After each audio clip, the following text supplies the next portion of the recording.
visai neseniai šis vėjarodis tarsi visam miestui praneždavo apie dar vieną iš 2 žmonių sukurtą bendrą šeimą, kurios teisiniai pagrindai buvo užmezgami būtent šioje vietoje.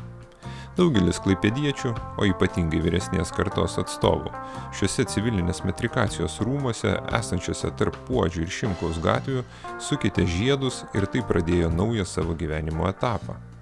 Galbūt jūsų senelių, tėvų, o gal jūsų pačių atmintyje, Klaipėdos regionui būdingas raudonų plytų pastatas primena ne tik vėlyvąjį sovietmečio modernizmą, bet ir kažką labiau asmeniško ir branginamo. Kaip ten bebūtų, šiuo metu aplink šį dar 1980 metais pastatytą pastatą vyksta aktyvūs aplinkos tvarkymo darbai, ką turbūt pastebėjo važiuojantis minėtas Stasio Šimkaus garbei pavadinta gatve. Buvo dienų, kuomet automobilių eismas čia buvo apskritai sustabdytas. Nors mintis, jog civilinės santuokos rūmų Klaipėdoje reikia atsisakyti, buvo keliama jau kelis dešimtmečius.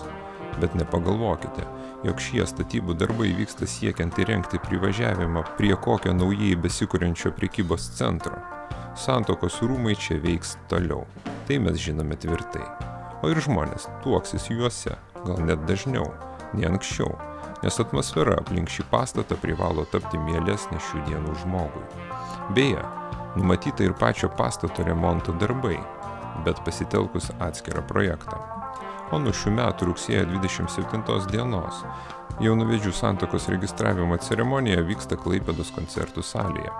Baigus statybų darbus planuojama, jog poros įteisinti savo bendrą gyvenimą čia galės jau nuo ateinančių metų vasaros.